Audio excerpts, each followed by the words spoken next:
Bienvenidos a este espacio de aprendizaje donde abordaremos conceptos fundamentales de la farmacología, una ciencia esencial en la formación de todo profesional de la salud. En este video exploraremos los términos generales más importantes, como fármaco, medicamento, principio activo, receptores, agonistas, antagonistas y biodisponibilidad, los cuales constituyen la base para comprender cómo actúan los medicamentos en el organismo. Además, analizaremos la clasificación de los medicamentos según el riesgo en el embarazo establecida por la Food and Drug Administration, o también conocida como FDA, un sistema que permite valorar la seguridad del uso de fármacos en mujeres gestantes y tomar decisiones clínicas responsables. Finalmente, estudiaremos las tres fases fundamentales que experimenta un fármaco en el cuerpo: la fase biofarmacéutica, la farmacocinética, que describe lo que el organismo le hace al fármaco, y la farmacodinámica, que explica lo que el fármaco le hace al organismo. Comprender estos procesos no solo fortalece el conocimiento teórico, sino que también mejora la práctica clínica, garantizando una administración segura, eficaz y basada en evidencia científica. Los estudiantes que participaron en la elaboración de este video son Joan Arlex Blandón Sánchez, Daniela Cardona Serna, Sergio Murillo Díaz y Juan Manuel Ramírez Rendón. Docente, John Alexander García Sánchez, asignatura Farmacología General. Hoy vamos a desgranar algunos conceptos clave de la farmacología a través de un caso que es, cuanto menos, curioso, el del anestésico tiopental. Prepárense porque vamos a descubrir por qué un fármaco que permanece horas en el cuerpo solo nos hace efecto durante unos pocos minutos. Bien, esta va a ser nuestra hoja de ruta. Primero, vamos a sentar unas bases sólidas con algunos conceptos que hay que tener clarísimos. Luego seguiremos al tiopental en su viaje por el cuerpo. Veremos cómo funciona a nivel neuronal. Analizaremos un tema tan importante como su seguridad. Y al final, resolveremos ese gran misterio que hemos planteado. Aquí lo tenemos, el enigma del día. ¿Cómo es posible algo así? La respuesta, se los aseguro, nos va a revelar uno de los principios más fascinantes y a veces menos intuitivos de la farmacocinética. Bueno, para empezar con un buen pie, vamos a poner un poco de orden. Hay tres términos que a menudo se mezclan y se usan como si fueran lo mismo, pero no lo son. Vamos a aclararlos.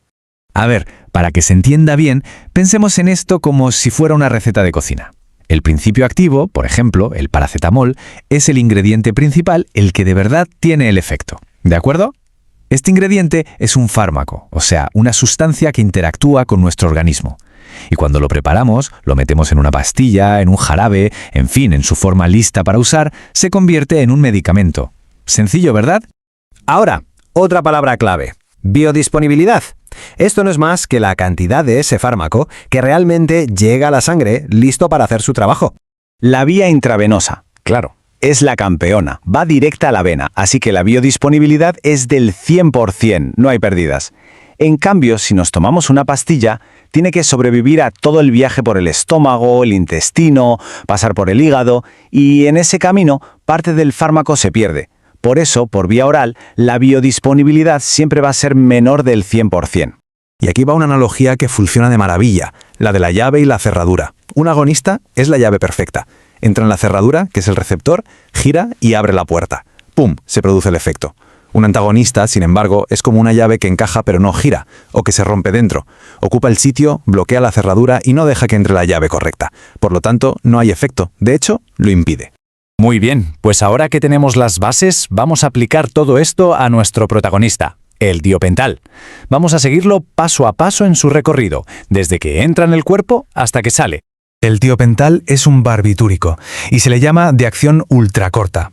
Curiosamente se presenta como un polvo. Esto es para que sea más estable. Justo antes de usarlo, se reconstituye con un líquido y se administra por vía intravenosa. Y esta vía, como pueden imaginar, es fundamental para conseguir ese efecto anestésico casi instantáneo que se busca en una cirugía. Cualquier fármaco que entra en el organismo pasa a grandes rasgos por estas tres fases, y el tiopental es un ejemplo de libro para entenderlas a la perfección. La fase biofarmacéutica es básicamente cómo entra el fármaco. Como ya hemos visto, al ser por vía intravenosa, la biodisponibilidad es total, del 100%. Y esto para el tiopental es absolutamente crucial. En menos de un minuto ya está en el cerebro en la concentración justa para dormir a una persona. Una vez dentro, empieza la fase farmacocinética. Esto es lo que el cuerpo le hace al fármaco. Y para que no se nos olvide, se usa el acrónimo ADME.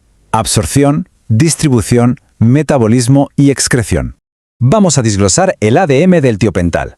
Absorción, inmediata, por ser intravenosa. Metabolismo, en el hígado.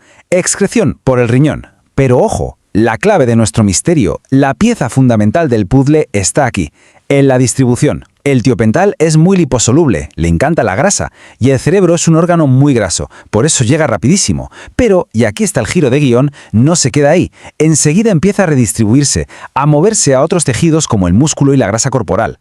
Quédense con esta palabra, redistribución. Es la solución a todo. Vale, ya sabemos lo que el cuerpo le hace al fármaco. Ahora toca la pregunta contraria. ¿Qué le hace el fármaco al cuerpo? Eso es la farmacodinámica. El tiopental tiene una diana muy clara, el sistema nervioso central. En concreto, actúa sobre un neurotransmisor llamado GABA, que podríamos decir que es el freno principal de nuestro cerebro. El GABA reduce la actividad de las neuronas. Pues bien, lo que hace el tiopental no es sustituir al GABA, sino que se une a su receptor y hace que el efecto del GABA sea mucho más potente. Es como si pisara el freno por él, pero con mucha más fuerza. Vamos a verlo con más detalle. Imaginen una neurona en reposo, lista para disparar. El tiopental se acopla al receptor GABA y lo que consigue es mantener abierto durante más tiempo un canal por el que entran iones de cloruro que tienen carga negativa.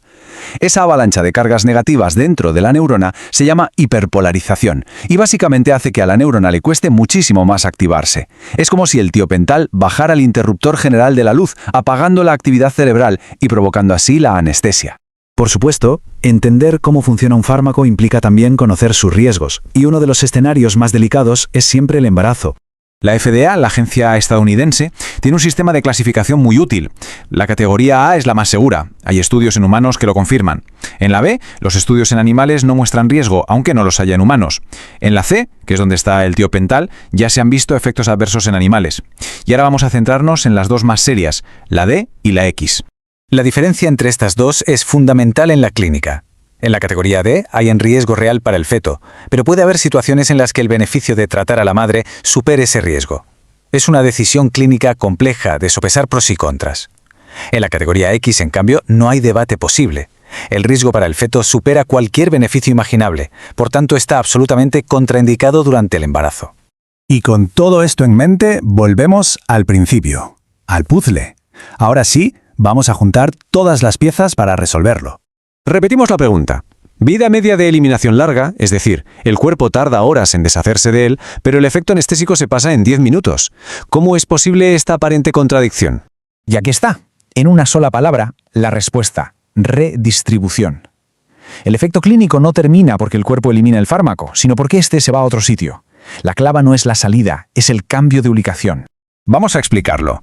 El efecto anestésico se mantiene solo mientras la concentración de tiopental en el cerebro es muy alta, pero a los pocos minutos el fármaco empieza a fugarse del cerebro y acumularse en otros sitios, como el músculo y sobre todo la grasa. La concentración en el cerebro cae en picado y la persona se despierta.